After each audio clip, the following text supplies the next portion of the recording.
Hey everybody, how is it going this evening? I'm really pumped with this turnout, and first off, I just want to thank you guys so much for caring enough about your community to show up to this meeting. We're obviously around some passionate people about their community, so fires me up. And my name is Dale Gorham. I'm a 50-year resident of Birmingham. Hard to believe. Birmingham is home. I've lived in the Greystone area since 1996. I lived in Emirates in 1991. So I'm very familiar with how there was nothing out here when I moved back to Birmingham, and now how everything is out here, and they're wanting to put more out here. So Ashley called me about the petition, and I said, yes, I'll help disseminate the petition, and little did we know, but 3 weeks later, 4 weeks later, this is where we are. Yeah. So I've been president of Greystone Golf and Country Club in 2021. I've served on the board there for 6 years. I've been involved with Larry and Ron, and we've kind of worked through this issue before with EBSCO. So hopefully with your input and your experience, I know we've got a lot of people out here that have been through this. You can probably help Ashley and I a lot. We are a very loose organization at this point. We're 2 volunteers, plus a couple other volunteers. Ashley's mom is a big volunteer. So probably we're going to get a little more organized as time goes on. It just takes time to get, who wants to help? Where do we go from here? Do we need to form an organization? We'll do that if we need to. But right now we're kind of pressed for time. We're going to talk about that during the slide presentation. We're really pressed for time to try to stop this. So that's why we want to get together. So. Yep, and my name's Ashley Lovell. I have grown up in the Greystone community, so I moved out there with my family in 2000. I then went to Barry, Spain Park, Birmingham Southern, and then left because I thought there were bigger and better things other than Alabama, and lived in Florida and Georgia, and then realized how much I love it here and how much I wanted to come back. And so I purposely made my way back to be in the Greystone community, specifically to be in the Hoover City school systems, and very passionate about the community. So what we want to do today is to focus on obviously what's going on our shortened timeline for today, but also really important is the Hoover of tomorrow. And I have a 4- and a 6-year-old, and that's really what got me fired up about this whole thing, is what are we leaving for our children? What am I going to leave for my children? What's going to be built there? Because there's long-term consequences, good, bad, or indifferent, as my mom always says. So with that said, I'd really just like to get into it. If you guys haven't completed the survey yet, please complete that survey. This is the QR code for it. I can text it to you as well, so if you want to pull me after the meeting's over, we can do that. But we'll go to the next slide. You can go to the next one. Yeah. So today's agenda especially is, today we want to unify our voices. So we're all here, we all have our own opinions. We're not exactly the same when it comes to our opinions, but we want to get together and unify what we would like to see for that area. And so that's really the goal. We're going to talk about a brief background on the issue itself, how we got here, and what actions have been taken thus far. So we want to raise awareness about what's been done, so that you guys can think about how you're going to get involved. So next up, we're going to talk about some land use examples, which I don't know if you want to add to that, but Dale put together some really great graphics that I think you guys are going to visually enjoy.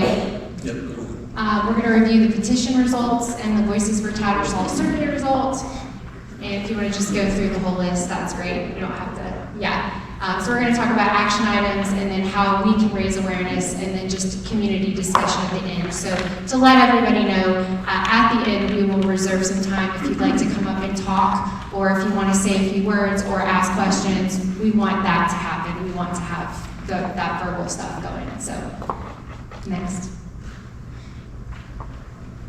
You can go just make all this stuff, so how did we get here? I think most of you guys, or a lot of you guys in here, are longtime Greystone residents, Brook Highland in the area, so you know what this situation is. You know about Tattersall. But for those of you who may not know, in 1989, the Daniel Corporation sold this parcel of land, which is Tattersall, to EBSCO with specific covenants that they would keep it commercial use only, and it was called the Greystone Project. So at that point, since EBSCO has owned it, there's been a saga of events that's happened since then. We're not going to get into all that because it's about what we're going to do now. But I believe, and Dale can add to this, I believe it's different this time. And the reason why I say it's different is because we have harnessed the power of social media. We have Facebook, we have the Nextdoor, we also have change.org petition results, and we also have survey results. So this is a prime opportunity for us to really say what we would like to see so that we can then give that to our developer, or give it to the developers. So we have, we've got our change.org petition that was started October 8th, and we've also seen some really great news coverage. So shout out to the Birmingham Business Journal, the Hoover Sun, thank you so much. The Hoover Channel, as well as WBRC and WVTM, so they're doing the right thing and they're talking about what this issue is, and it's exciting. And see you guys. So what's happened so far, raise your hand if you were at the October 14th Planning and Zoning meeting. I'm just curious who was all there. All right, cool, good to know. So for those of you guys who don't know how it works, and I really am not trying to insult your intelligence, but the important part is that this is with the Planning and Zoning Committee right now. And the Planning and Zoning will vote whether they are going to approve this conditional use change, and then it will go to the council for votes. So it's really important that we have impact at the Planning and Zoning meetings like we did on October 14th, and we'll talk more about what that looks like. But if you were not at the meeting and you didn't know what happened, the Planning and Zoning asked if EBSCO asked them if they would like to go for a vote that evening to move it to the council, or if they would like to have a continuance, and they asked to have a continuance. So the proposal is back with EBSCO at the moment, this gives us time to get together and to really work together and get our voices unified. We created the survey. It was created on October 18th. We also created the petition on October 8th. So we had the petition first. That was a big heck no, we don't want this. But then the survey was, okay, we have a no. Let's talk about a solution, because you always want to present a solution when you're having the no. From there, Facebook and Nextdoor messaging, hi, it's me, I'm the problem, it's me, I'm sorry. I'm the one that posts on Facebook and Nextdoor like every day, but I want to raise awareness in that forum as well. And then of course we've got the Hoover News and Information Facebook group. If you guys are not a part of that group, I recommend you want to talk about getting involved. That's a great page to join to know what's going on with Hoover. And then the Hoover Channel, and we've sent lots of emails. Raise your hand if you've emailed the City Council or the Planning and Zoning. I'm curious who's all. And we need you to do, that's one thing out of this meeting, everyone in this room needs to send at least one email. Yes. If you'll do that, that will be very beneficial to our voice. Yep, and so the key, and how that, and we'll talk about it, but the key is to first, we need to email Planning and Zoning and let them know what's going on, because the vote is going to happen there first.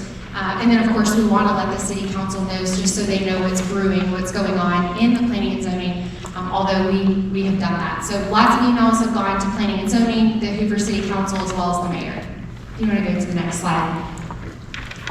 I'll let you take this. So one of the things that came out of this, and I apologize, I should have been more involved in, and I don't say politics, I say government. I should have been involved more in city government than I have been, but we're going to get there now, because there's a lot of power concentrated in kind of one area right now. You can see this, how everything is comprised.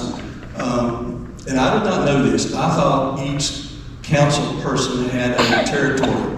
That is not the case.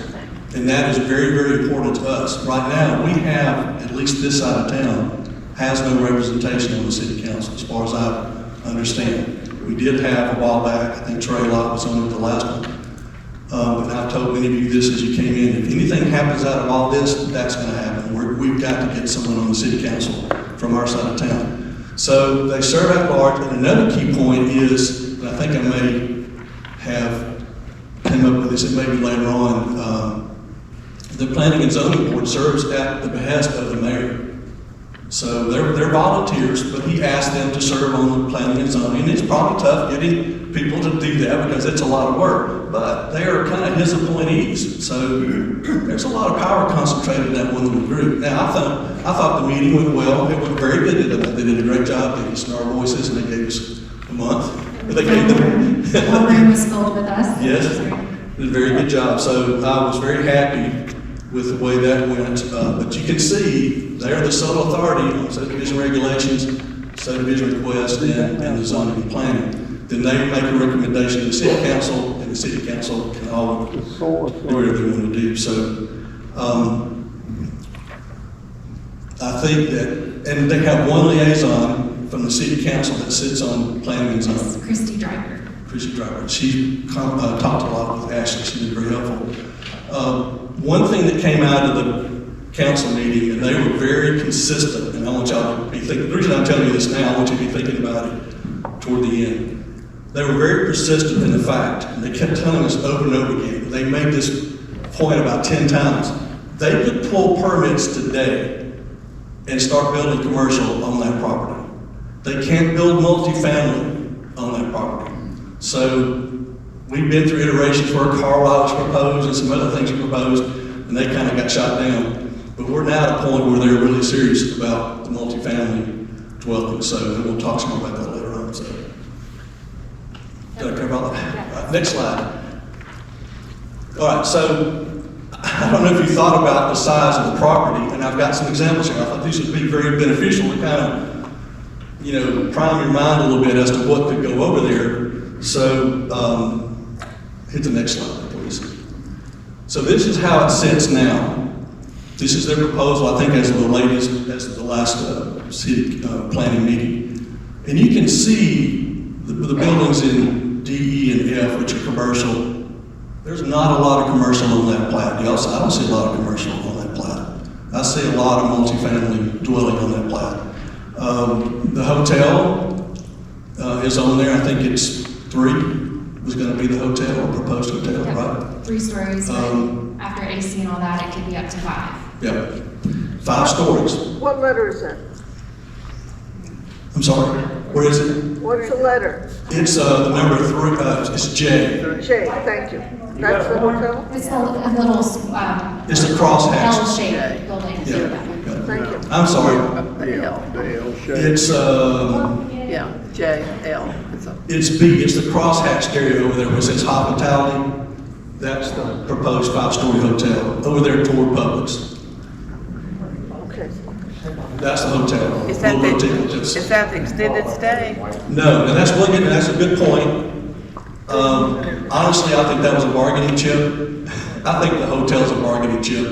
I think they said, we won't do the hotel if you let us do this. I think they put that in there because I think they came propose us once before about a hotel, and we told them we didn't want it, so. And it's clearly, they have put in the new proposal in red that it will not be an extended stay hotel, but we don't know what star hotel it is, and we also don't know what chain of hotel it is, but it will not be an extended stay. Right. So next, and I'll show you. This is kind of gives you a flavor as to how much space you've got there. They could put 2 more Publix shopping centers as they sit now in that space. So you can see it's not very big.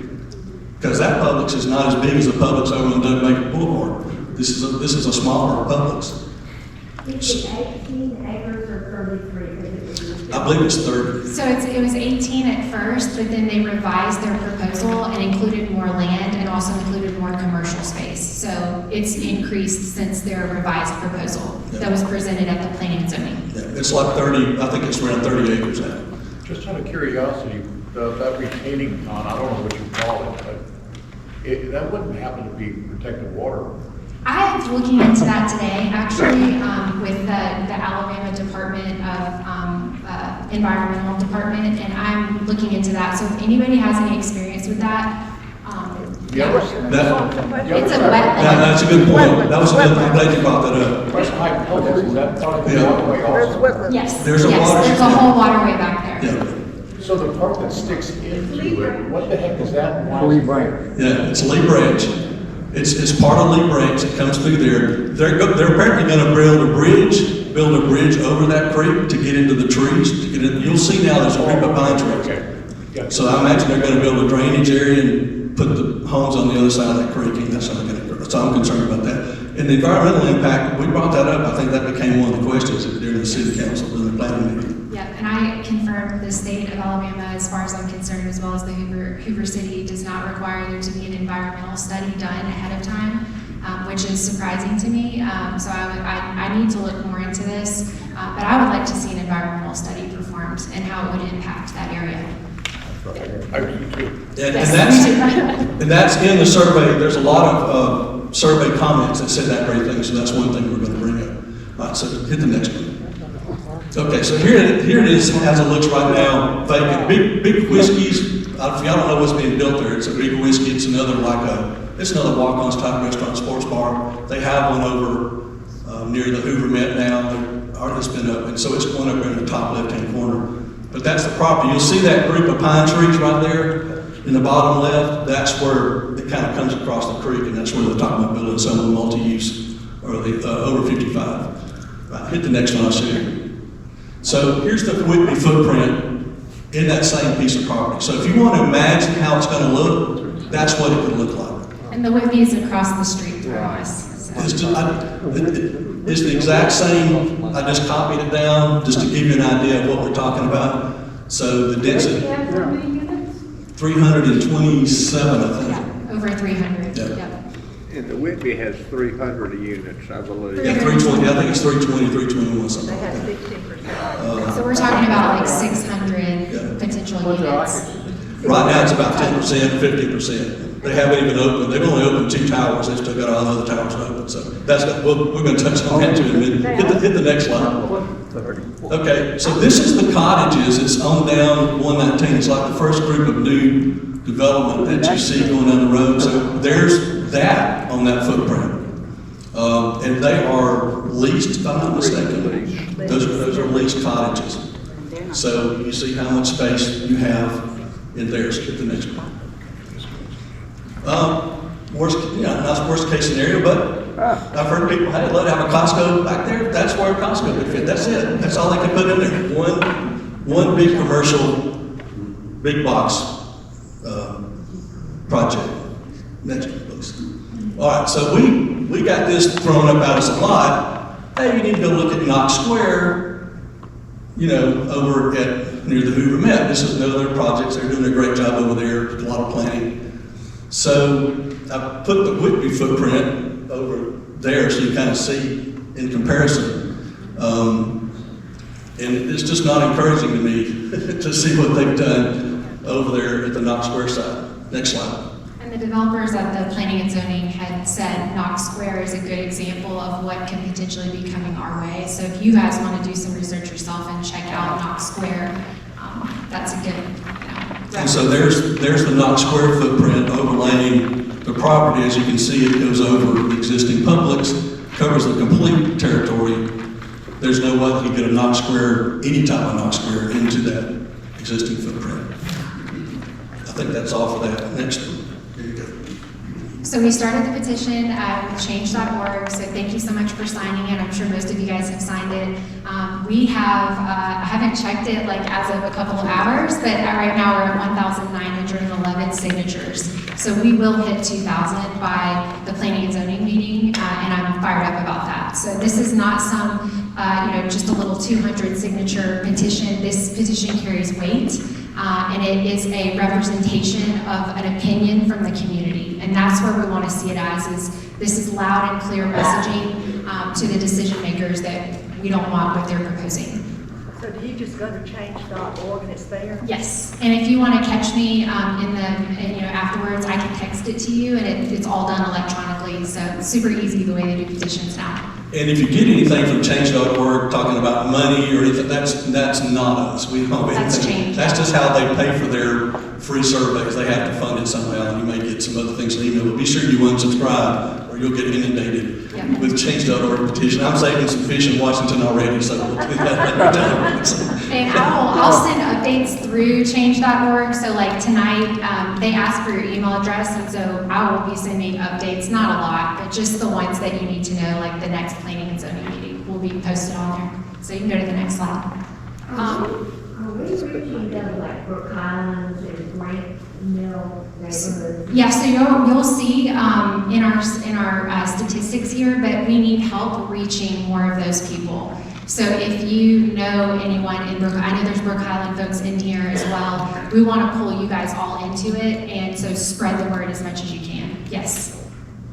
So we're going to get into the survey. So it's a Google Doc, and there's never been really anything like this done with this situation where we've taken data and aggregated it. And what I'm here to do, and I know what Dale is here to do, is share what the majority opinion is. It's not my opinion, it is the majority and what folks that are filling out the survey want. So it's very interesting. I've really enjoyed looking at the data, and there's some good things in there. So number one is age. So you can see there's a pretty even split in the age for this, for the folks that are filling it out. And we have over 350 responses now. I got several right before the meeting started, but this survey is not going to close. We're going to keep it open all the way up into planning and zoning, and then if it gets to the council, we're going to keep it open so that we can continue to see the trends. So we want you guys to share the survey and answer it yourself. So you can go to the next slide. I love this slide, yes, because I think it really speaks to the impact. There's one other slide that's going to speak to the impact that this community will have on our community. And so you'll see that there's a lot of different voices. Yes, Greystone at 26.9% is the majority there, but the Brook Highland folks, you guys have shown up in this petition or in the survey, which is amazing. But if you keep going through, if you could go through the next slides, you'll see on the right-hand side, the neighborhoods change. So you go to the next one. So look at all these neighborhoods that are impacted and who want a voice with this survey. A lot of people. So we'll go to the next one. Another very impactful slide, in my opinion, is where homes are located. According to the survey, 44.9% are outside the Hoover's limits, Shelby County, and 51.7% are inside Hoover limits, Shelby County.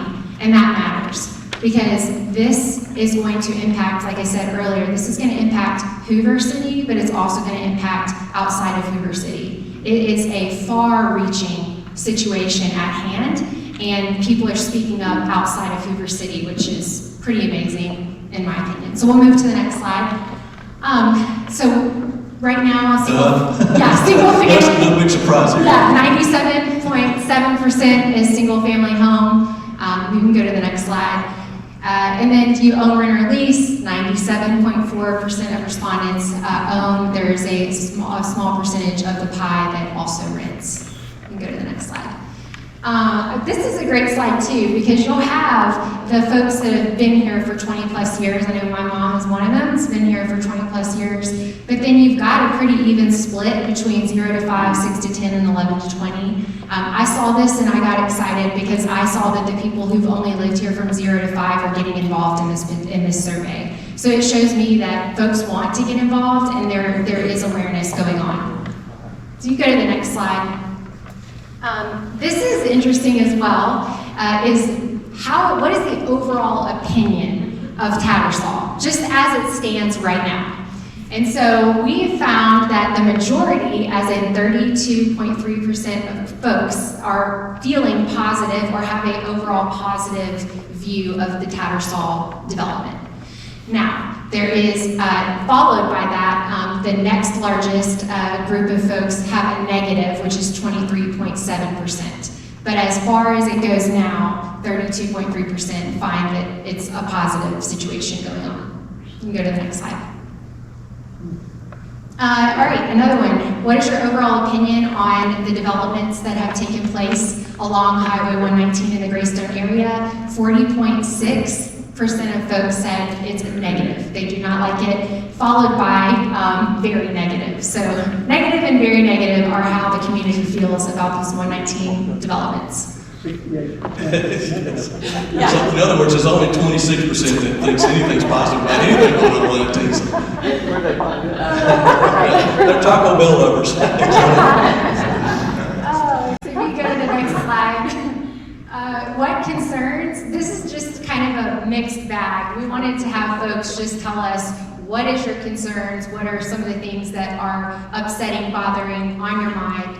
Obviously, traffic is a big one. Housing density is another one. Community character lists up there. Property values, crime and safety. So these are interesting things that folks are bringing up, and we're taking this and I'm researching it to see how these things that we are concerned about will be impacted specifically by this development. Talk about the parking plan. Okay, so the That's a parking big plan, thing. yeah, so during the planning and zoning, Skipper is the traffic study folks, and the developers were there as well, but they have allotted for the residents of that community one car. One car. One spot. For 300 units. They are saying there's only gonna be one car per household. Even the 2 bedrooms, even the 3 bedrooms get one spot. And from what I understand is during the proposal, they're going to have some designated parking for the 55+ section of the community, but the rest of the parking is street parking.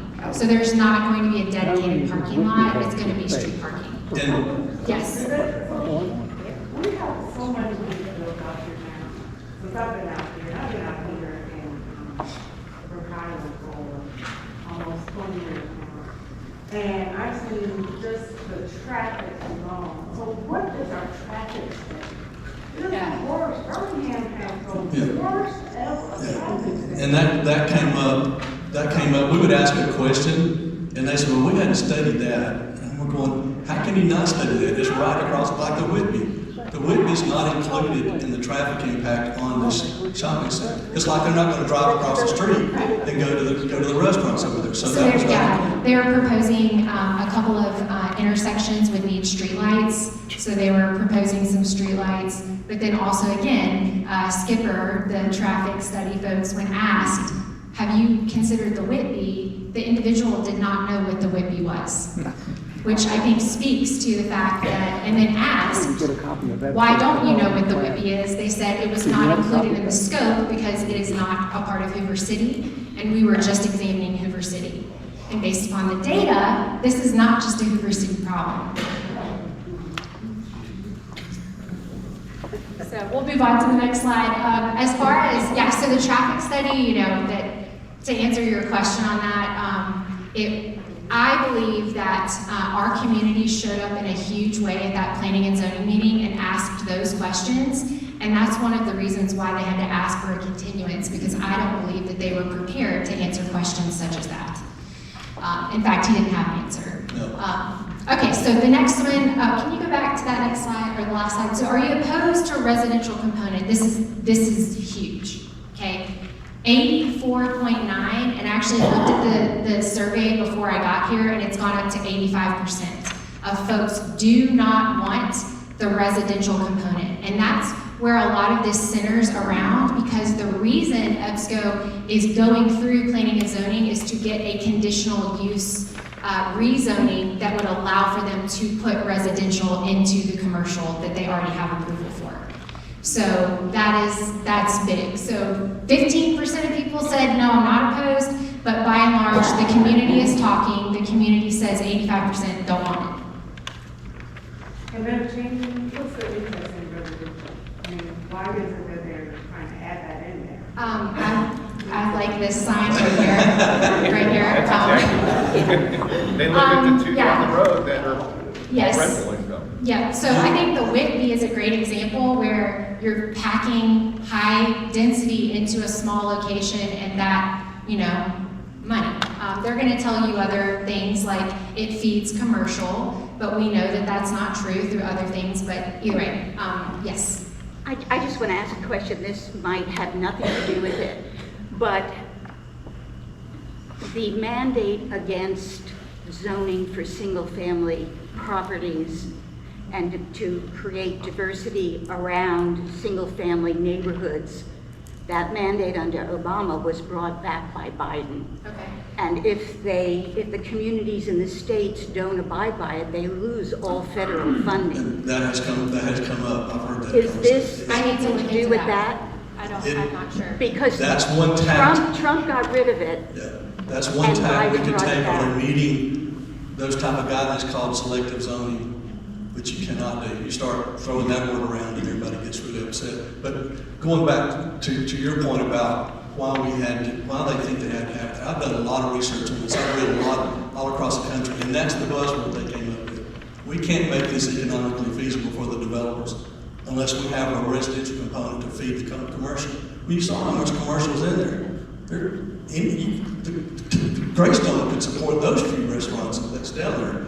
And there's commercial development all over this area that doesn't have any residential component to it.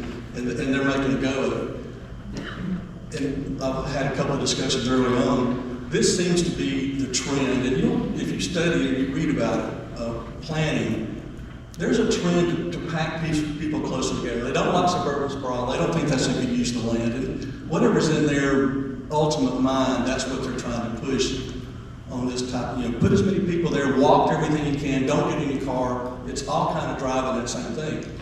And I'm not opposed to that. I love high-rise apartments. I love high-rise condos. I love the Redmont Towers on the other side of Redmont. I swear I wish we had something like that.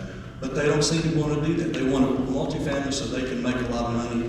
That's just Dale's statement. So. And I would like to make an important note is that EBSCO was involved in the development of the Whitby. So they've already gotten their 300 and plus residential units across the street, and now they're going for an additional 300 in our area. And my argument is, you got 300 people across 119, they can simply come across the street to feed that commercial. We don't want it on Tattersall, but go ahead, yes. What percentage of your occupation is Whitby? Right now it's about 15%.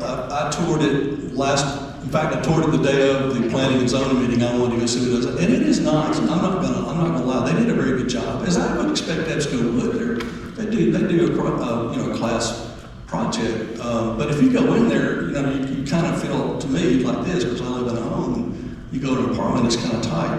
But they've only opened up 2 towers, and they've got like 6 more towers to go. So you can imagine when that's full, the traffic that's going to hit it. Now, one good thing, I did find this out, one good thing, when they come out and go down 119, they can only turn right. I was worried that they were going to try to go left there, which means they got to come out of Brook Hills to turn right and then turn left to get, if they're going down 119. So they've got a lot of traffic studies to do. And that's one thing that came out. Somebody, I don't know if they were here, maybe Mr. Avery, but somebody made a very good point. It's like nobody has even studied 119.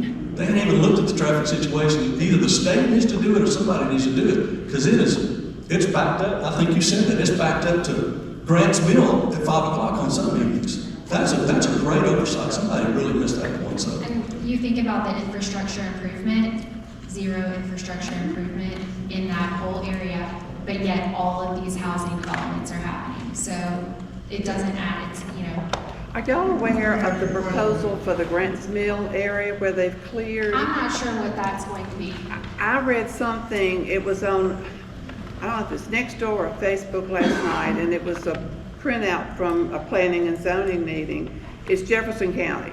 Yeah. It's houses. But it's going to be houses and commercial. Yeah, it's a housing project similar to the cottages or the next one down there. Yeah. It's the same type. I knew that was, I think we saw that 4 or 5 years ago when it was coming. And that's another 1,000 people.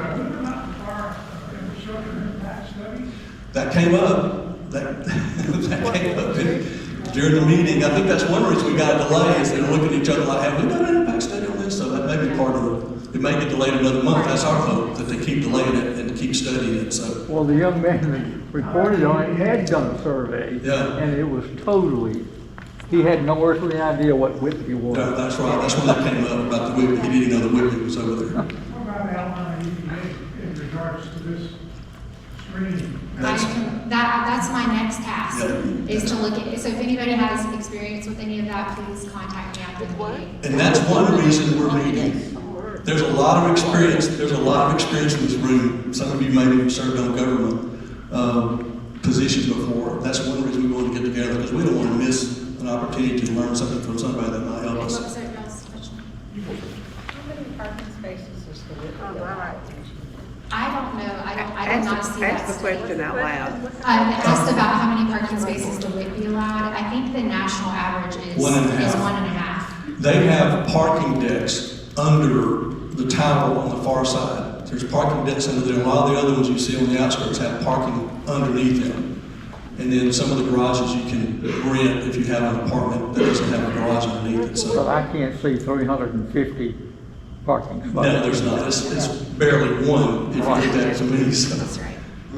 Yes. Well, speaking of parking, at this proposed development, you said that there was going to be some type of rule for one car per residence? That's what they're estimating is the traffic study. They're saying that they are planning on estimating there to be one car per unit. That is ludicrous. And the other part is, even if they are able to enforce that thing, where are people who, most likely you have two people who are going to be working out of the home, or at least two vehicles in a home? If there's not going to be street parking available, they're going to be parking over in the businesses. Yeah. And the question is, have businesses, to your knowledge, looked at this situation? Are they being advised that guess what's coming if that comes? We're trying to get that word out, because I don't think they know that's coming. They talked about shared use, that during this time of day, people are gonna be working, so these spots will be available for commercial. Then once the commercial shoppers go home, then you can come back and park. That's kind of what they talked about with shared parking. And forget about company coming to see you, there's no place for your company to park. Good luck. Good luck. So, I just wondered if businesses were, I mean, they are also a strong ally in, even if it's just a singular issue, such as parking. I don't know of any place that want to accept the liability of having someone park on their property, thereby creating a like the bailment. Publix or the big business. It's an implied bailment if you let these people come and park on your property, so.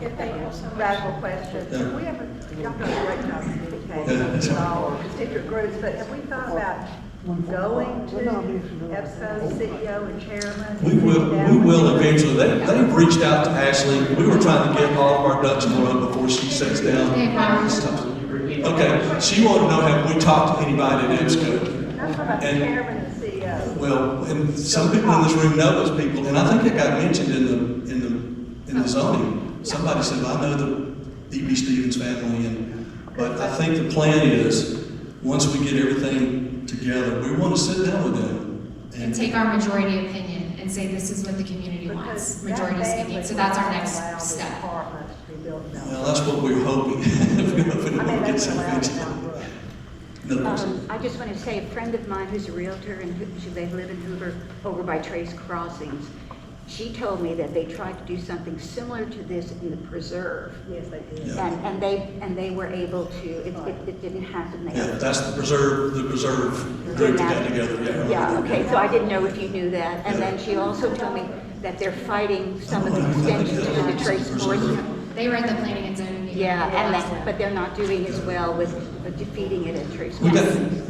Another thing though, when you get so much street parking, we looked at neighborhoods when we were buying our house, and some of them had majority street parking, and people said to us, we can't even get fire trucks and ambulances, they can't get in because of all the. The parking is gonna be the huge issue in this whole thing. We got a couple. Yeah, let's keep moving. We'll have plenty of more time. open discussion, yeah. We're almost finished. So we wanted to explore the topic of, okay, well, for that group of people that are okay with residential, which is, that 15% of people, 14%, what would you be okay with at that point? And by and large, it was owned condos, owned townhomes, or age-restricted owned. So the theme amongst those folks is that it needs to be owned. It does not need to be leased. It does not need to be leased apartments, all of that. So interesting statistic there. The hotel discussion, right? So it's not an extended stay, but it's a hotel, and I think this is a very important statistic we need to bring to EBSCO that says, look, 73% of our folks don't want a hotel there. What are you going to do about it? And ask them the question. Right? Because they are currently allowed to build a hotel. They can build a hotel. They can start building it tomorrow. So we have to be careful, right? Because people, that's their land. They can do what they want with that land. But they can absolutely take the community's thoughts on it into consideration before they make any decisions. Have you explored a boutique hotel? Yeah, so we don't know. There's been boutique hotel thrown around. There's been chain. They did not specify in the proposal what kind of hotel it was. And it's if they don't do the hotel, they've got 50-something more units? 55 more multifamily residents in there. Like I said, that, to me, this is a bargaining chip. Hey, we want to do the hotel, just give us 55. Yeah. Hoping Was the probably hotel forget it. 125 maximum room? Yeah. All right, we'll go to the next slide. So we wanted to highlight some of the amenities that we do want for that area because, you know, what do people want? So green space, upscale dining is another one. You know, I know I've talked to several people that are like, I'd like to just go out my neighborhood and go have a steak dinner or something like that, something nice. But also casual. There are casual dining, walking paths with another one, and boutique shopping. So we'll have all this data aggregated because I know it's kind of hard to see here, but just some of the things that we can bring to the developer to say this is what the community would like to see in terms of amenities. And that's what it's all about is amenities for our community. So you go on to the next.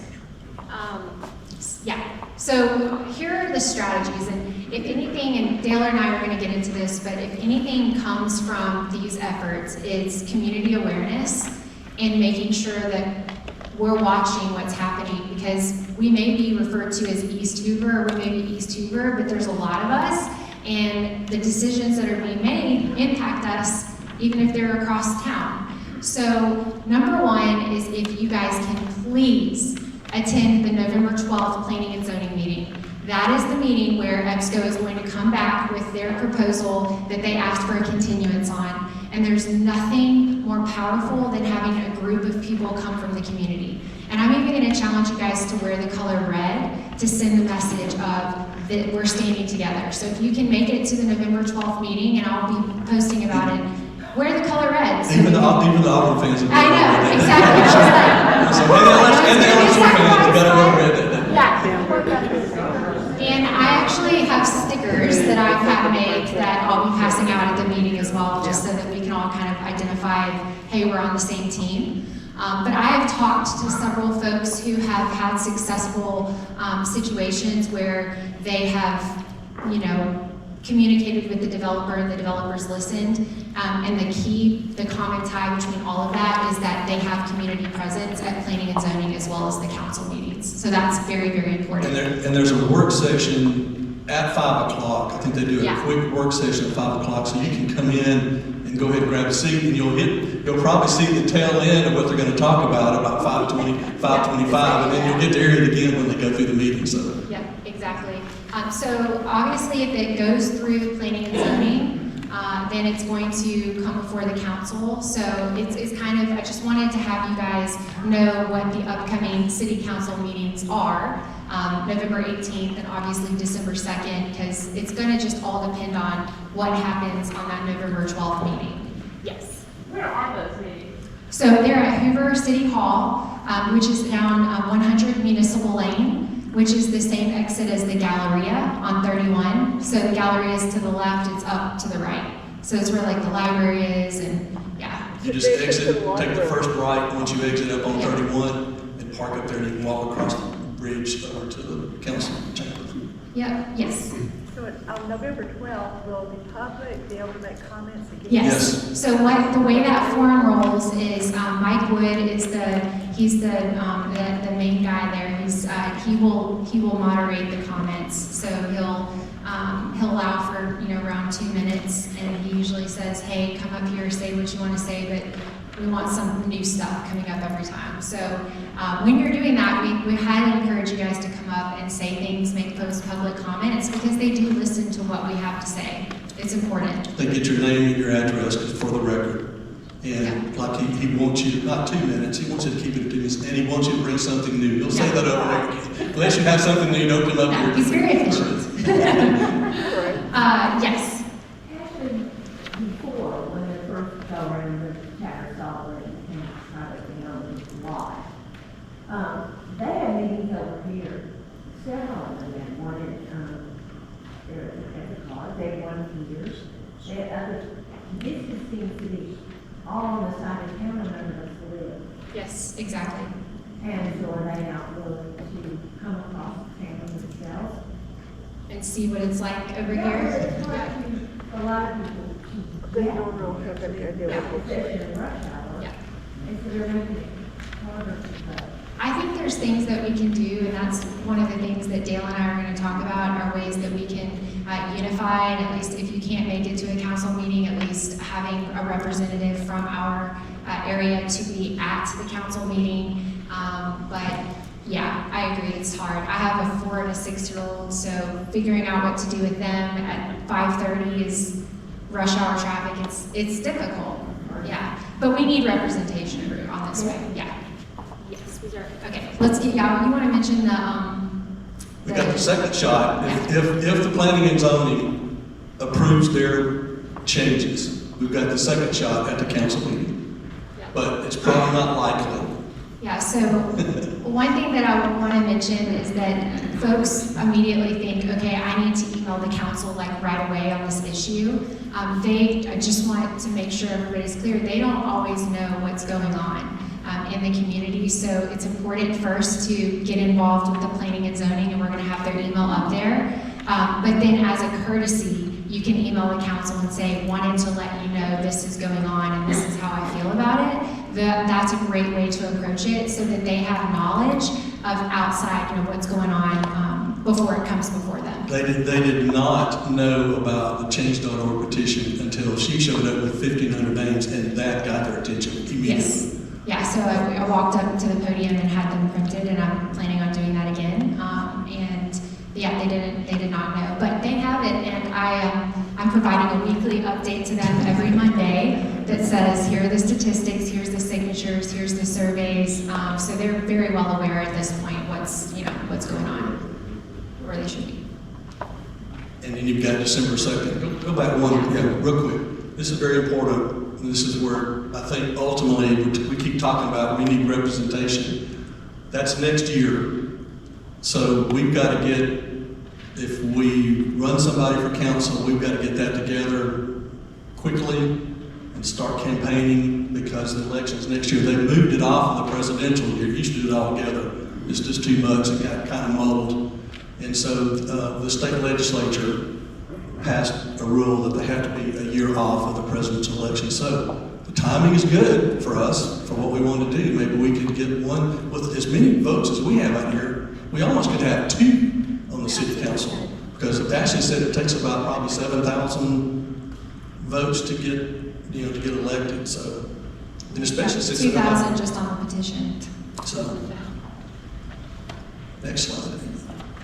Yep, so community engagement is, I think you're going to keep hearing us say that, is very important. So we need to have you at that planning and zoning meeting on November 12th, so 5:30. And then of course the email engagement. So this email address is something that I learned, is that the planning and zoning folks do not have individual emails. They only have one email for the entire Which is kind of sad. Yeah, so it is easy though. It is zoning@hooveralabama.gov. And you only got to send one email, and it's going to go to all of them. And we need you guys to write the email that says, this is what's going on, I'm not okay with it. Yeah, they have like pre-canned emails, but I'm a big believer in having organic emails, because that's the people speaking. So I encourage you guys, it doesn't have to be this perfect email, it just needs to be your voice, so that they can hear how you feel about it. In fact, if you could any of you just repeat the comments that you put on the survey. Yeah. Perfect. They were short, to the point, and most of them, all of them were really excellent. Yeah. So zoning@hooveralabama.gov would be the first plan. Yes. So you're saying email the planning and zoning, Yes. also email the city Yes. council? They're next. Yeah. Yeah. Do the next slide. So the way, approach it like this: it's going before the zoning, and we are telling them, do not pass, or we do not want this to pass. Then, if it passes, it goes to the council. So we want to email the council at the same time as planning and zoning, so that we can let the council know what's brewing in planning and zoning, so that if it passes, it goes before them, they will have information on the situation of what's going on. So at this point, they have information of what's going on, but your voice is important, because the more they hear from us, the more it's going to hold weight and value. So these are all of the email addresses for those folks, and if you need them, please email me and I'll get them to you. Yes? Yeah, for the zoning email, is there a recommended set of time, just so we're kind of... I mean, Tattersall Tattersall is all you really, yeah, it carries a lot of Tattersall. And we've just called it Voices for Tattersall. I mean, we want it to be a positive, positive feedback. We didn't call it just Greystone because it's regular Greystone. No. So this is the issue that this group is working on, Voices for Tattersall. If you put that on the, because that's what she's titled everything so far. Yeah, exactly. Good question. Yes, yes. Should we copy the mayor when we send it to city council? Absolutely. Yes, absolutely. The mayor, copy the mayor. Mayor Mercado, And I yeah. believe it's just mayor at Hoover, Alabama. Yes. So you're telling us that all of these people live in the other Hoover? Yes. None of them live on our side of town. That is really unfair. Yeah, so. It's a very So interesting. the more, and like I said, we've only been working on this for about 3 weeks, but we immediately decided, man, we've got to have somebody from. Where are we at? Where are we at on this thing? Well, let's Yes. just have 3 or 4. Yeah, or at least one, yes, yeah. Okay, you said that geographically, there's not a delineation, they don't. It's at large. It's at large. So what does place 1 indicate, place 2? I think it may used to be that way, but they just call them, that's your place on the dais. Place 4 could be the same as place 5. Exactly, Yes, exactly. yeah. Well, then we need to get that changed too. And that's another thing, and that, I don't know if I've got a next slide about that, but that was the next thing we might need to work on. And I can see advantages and disadvantages to both, because you don't want one side with all the power Yeah. making all the decisions for the rest of Hoover. That's probably why they went to the at-large voting. But if they're all over there, they're not paying attention to us. So they'll split it, three over here and 3 over there. We're the stepchild. So we were just, somebody made that comment. that Somebody we're made it the at the planning and zoning that we were the stepchild, yes. Was there a question back there? Yes. Yes, who is the person without that you would go to for the survey? That was Skipper. Yeah, Skipper, They're like Skipper Engineering that did the study. You But could I don't know just- that we have one from Aldott. I think that we asked them that. Somebody asked them, has Aldott looked into the issue at 119? yeah, but Skipper is the name of the company, so I'm sure you could email them and, yeah. Yes. But as far as the traffic, this came up in the Brook Island HOA meeting, that the traffic impact is not just 119, it's Brook Island Parkway. No doubt. And we had the Shelby County Commissioner that represents our specific area. And by the way, you are sitting in Shelby County. Right. And they control the traffic. So if there's traffic lights or anything like that, my impression from the county engineer was that that would be coming through Shelby County. Yes. So it's not just a Hoover-only government. So I would suggest that you reach out to Rick Stevens, who is the commissioner of Shelby County, because he kind of gave the impression that it's a city of Hoover zoning, just like Whitby was a city of Birmingham. Yes. And then you go a mile and a half down there, it's Birmingham, so it's not just Hoover. That is a lot of the issue that we're facing. And that also makes it easier for a developer to kind of sneak in there and do something, because it's all happening and nobody's really looking at one thing. So The traffic of adding 600 more residences. it's going to be unbelievable. It's mind-blowing. Yeah. The traffic issue is going to start at 180 all the way down to the access to 280. That we did find out, they've already going to put a light in at the entrance there where the Alabama Power Employees Credit Union is and walk-ons. There's going to be a light there. That doesn't help. Doesn't help the rest of us. You know, and where do they stand? There were several entrances and exits out of Tattersall They that the did say they traffic didn't study say. didn't even, they were like, what? I heard they're gonna put a roundabout, Yes.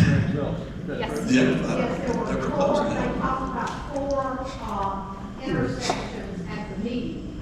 And to me, the most important intersection that doesn't have a light is Greystone Way and Tattersall Boulevard that crosses into 119 Summerlin. Yes. I see I accidents. saw him there this past week, and I bent his ear and told him, and he says, well, they can put, I said, a person needs to sit there for 12 hours.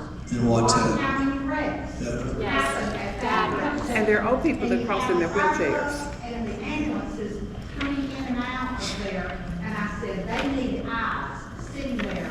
And he looked at me and he said, you said this before, I said, that's Yes, right." exactly. And they're gonna want the light. I do not, just me, I don't see how they can get away without a light on being there. They're There's- all correct. you've seen as many wrecks as I've seen, and there were serious wrecks right there. So it was not proposed, it's not on the drawing board now, but you and I, we all know there's probably gonna be one there. Actually, one of the council, or one of the folks on the board at Planning and Zoning mentioned that. They asked. Well, as soon as they do that, what's the that normally from that one common hallway, you just gotta shove that Further down the road, back up toward Greystone. Right. And And therein lies our argument. The traffic is gonna be a huge issue. That's why it's number one on the survey. Number one concern, yeah. They're gonna put in another turn lane. Now, they are gonna put in another turn lane, turn left on 119 at that light. Add more traffic. Because that traffic backs up now because everybody can't turn left. So they are gonna add another lane there, which will help some. You're gonna have people from Legacy up weaving through boundaries. To get out, exactly, they won't come there. But they're not, that's wrong. They're not thinking about that. Yes, and that's what I wanted to say. I live in Legacy. There have been times that I can't even get out the Legacy gate. You have to come through Founders. I have to get through Founders. Yep. I've had to, trying to turn left, traffic's backed all the way from 280 to the first Legacy gate. That's 2.5 miles it's backed up.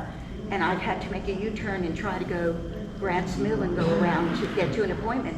And then the other day I was taking my car at 7:30 in the morning to where all the auto places are in Grants Mill, 7:30 in the morning. I couldn't make a right out of the back Legacy, gate and to make the left onto Grants Mill. Nobody would let me out. It took me 40 minutes to get Those are to the emails you need to send, yeah, that right there. It took me 40 minutes to get out of my neighborhood to turn. Go to the next slide, we need to get Yeah, in. no, sorry. When we got the continuance from EBSCO, what were they gonna come back with? I mean, they know about the parking and the traffic. Did they say they were gonna give us a plan when they came back? They did not, but that's part of our goal. They may is- do nothing. Yeah, exactly, to take this information to them, to give them the chance to listen to us and to. During the council meeting, they tried to make the point that there would be more traffic due to the residential component than there would be from the commercial component.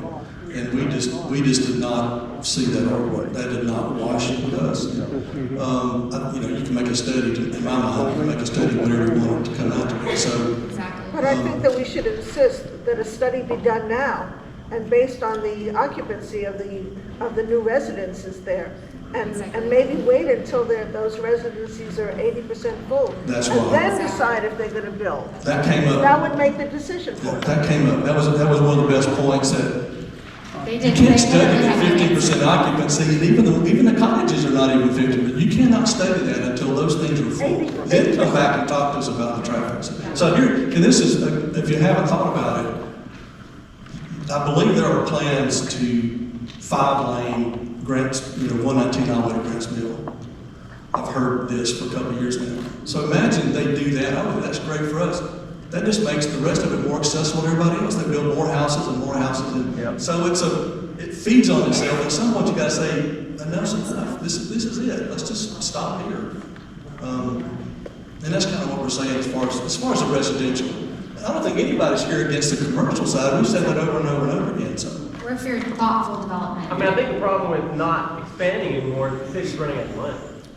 I mean, you build Greystone, for example, and you've got tons of roadways, sewer, water, all that stuff, and there's no more houses there to support that infrastructure, right? So you've got to keep expanding to pay for that. that's true. And again, it kind of feeds on itself. Right, we started this 30 years ago. Yeah, you're creating your own animal, so to speak. And once it starts living, then you've got to really feed it. So, in some respects, I can see there in the body. You read about this nationally, which I've read hours and hours and hours of things about once this thing started.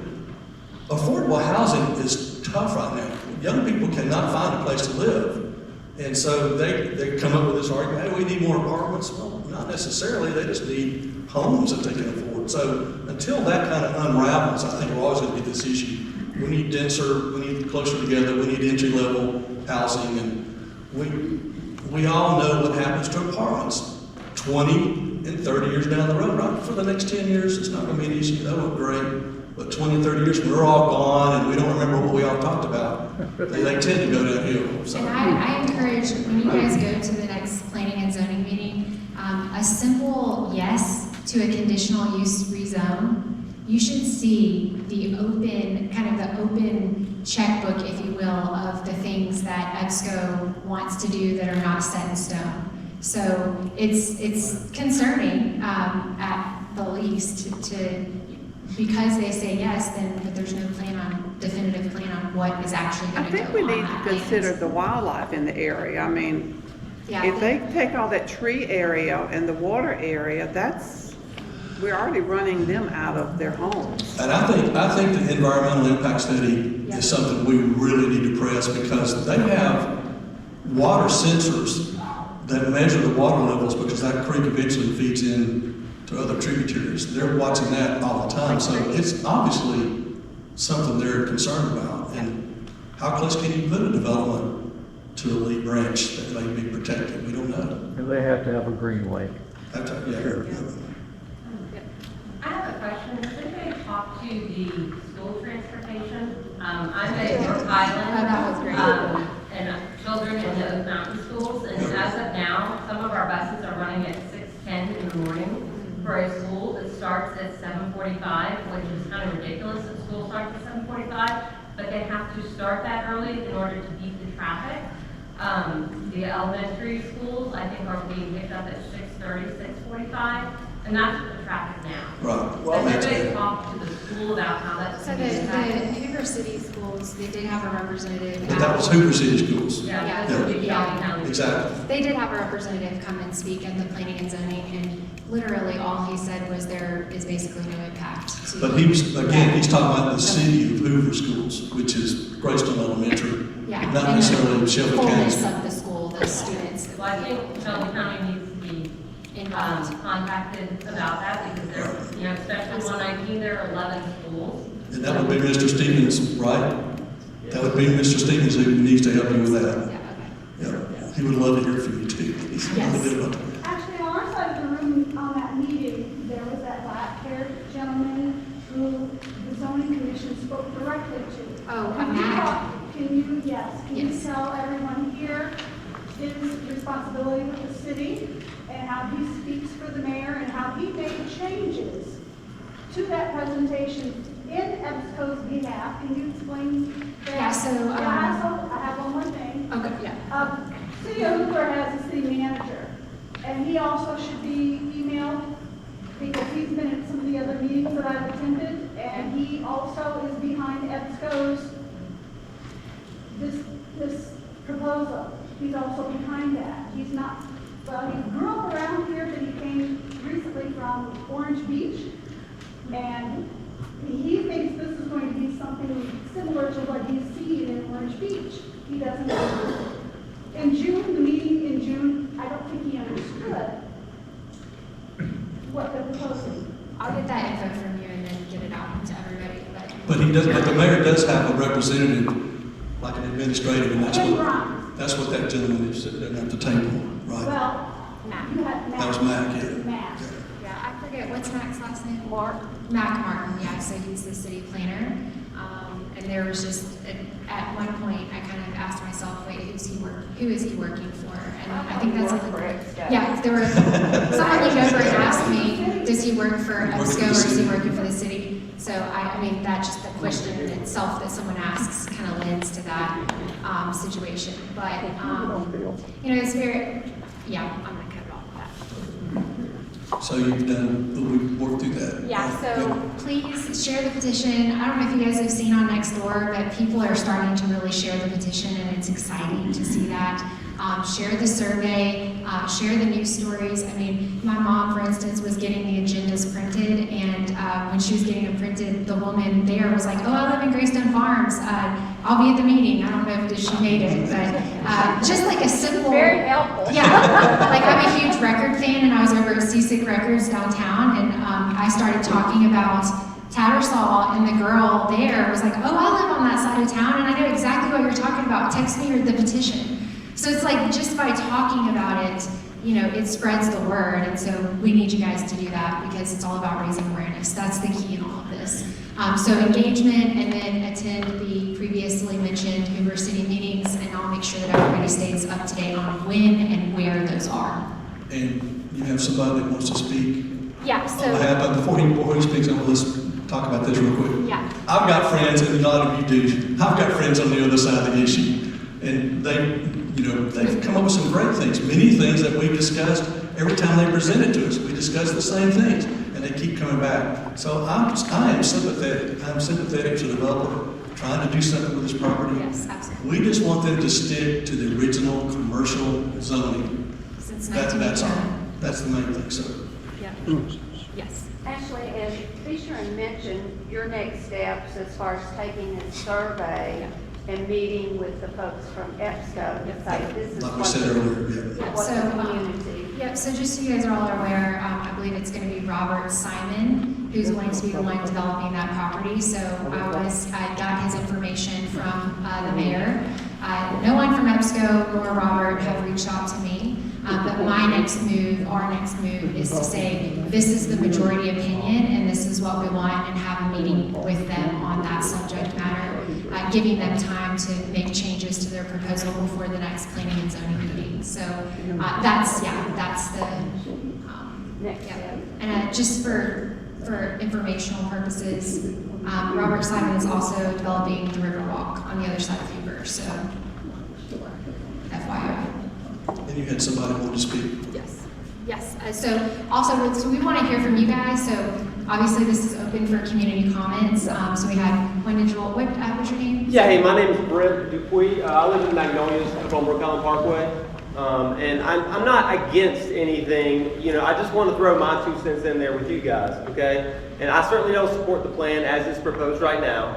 But obviously, I feel, this is my opinion, okay, that I would like to see some more residential in there because I do feel like it would be helpful for our community and our land value. And I would like to see less parking spaces, okay? Because I know everyone here is worried about land value, right? Our property value and all that. And for me anyway, I don't feel like we're getting a bang for our buck by building parking spaces. It's just not good land use for us. I mean, if you think about how many parking spaces are at Ascension St. Vincent's, right? We've got a big semicircle drawn out. If you look at it on the map, right? There's probably, do you know how many of those? It's got to be over 1,000, at least. Okay? But the problem is we can't access that from Tattersall because there's no way to get across Greystone Way right now. And what I would love to see is a way to get across Greystone Way on foot or whatever. I mean, think about the residents of Somerville. Those folks are stranded over there. The only thing they've got is Ascension, right? And they'll drive their buggies across that road sometimes. Exactly. I mean, think about how unsafe that is. Yeah, it's you know very what I'm saying? unsafe. And I would love to see us to be able to integrate those people into Tattersall so that they could get to Publix and some of these other businesses. I would love to see that. And that would only improve our land value because it makes us, excuse me, more attractive for people who want to buy houses here. And that's how we get our property value to come up, right? I mean, think about across 41 over there, Mount Laurel, you know? I mean, I know we all have been there and we'd love to see what they've done with that place. You can walk anywhere you want from your house, right? How great would that be to walk from Greystone or Brook Highland or whatever to get down to Tattersall with your family, or go to church. If you want to come here to go to church, just to walk to church, right? And I would love to see us integrate some of that into this community because I'm a member of this community. I've lived here since 2014. I went to Hoover. My mom lives in Greystone Village. And I went to Hoover from Greystone Village. I had to get on the bus at 6:10 in the morning, so I get it. Me too. I get it. So, you know, I think that's kind of what I would love to see proposed to those guys at EBSCO Good points. Ashley and I have talked about a pedestrian bridge over 119 for Right. the people that. For the Whitney. Right, and I think you guys talked about that, the Whitby. There's Or 300. tunnel. Yeah, there's 300. Tunnel would be better. Yeah, 300 units there, right? That's a lot of people. We don't want them driving, but walking, right? They can see it from their place. What if we could walk there? And that goes back, and like I said, that's my comments earlier.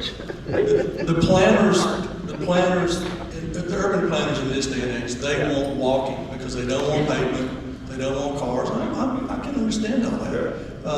But we don't have the public transportation yet that you can just park your car and go. Now that's another component that I think we need to be thinking about. Well, and I'm not talking about... That's where we go back. Somebody needs a long-term plan. We talked about this. Yeah. There's nobody got a long-term plan. We should have had this 30 years ago. Right. And it's been piecemeal. And that's why we've got to get somebody on that. And I think we should involve Rev as well. You know, Rev, they're the ones who They have they're with the Birmingham, there's a regional planning commission, in the area, and they're very involved with those guys. And so they have on their website, they have a map, and you can click on it. It tells you different proposals for different areas of our region, not just Birmingham. Exactly. Right, we need to get those guys involved because they're very good at this kind of integration with, walkability and all that stuff. I completely understand.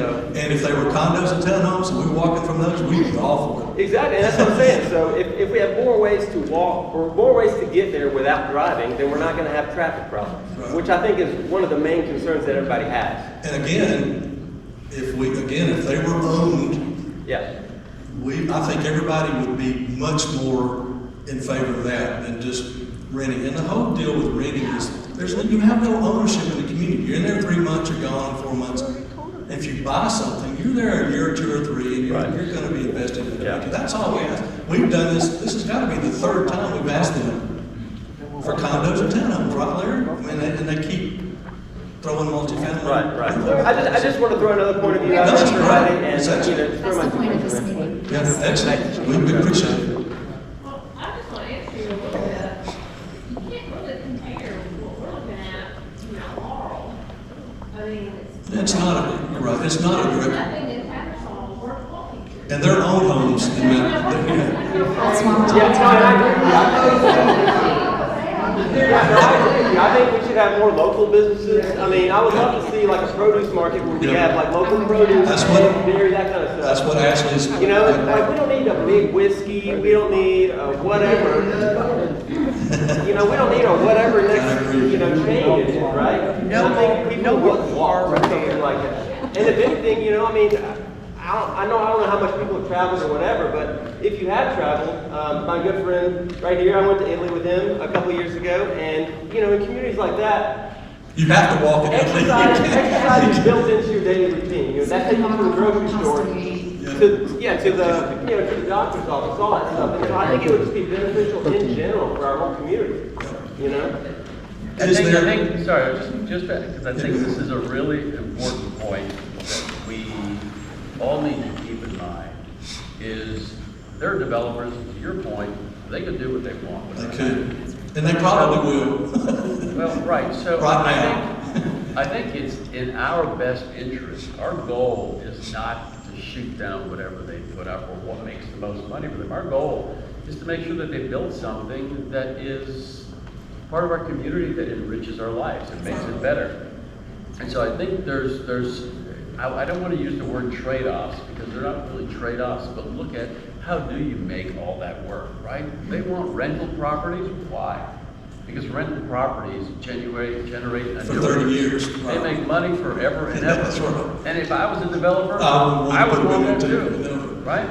And so you look at that, and we have to be very careful about, it's not that we don't want multifamily or we don't want housing, is we want the right kind of housing. And if you have the right parking and if you have the right traffic, it works, right? So we've got to keep that in mind. The other thing too is, I've heard a couple of times over the last few meetings, the question or the point about, they want density because it helps commercial.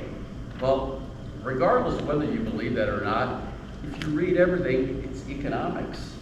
Right? It's a reason why we don't have as much commercial here. I've talked to developers, and they said we would love to have something in that area. Before, back in the days, even when Nordstrom was supposed to build where Publix is, right? And there were different reasons there economically.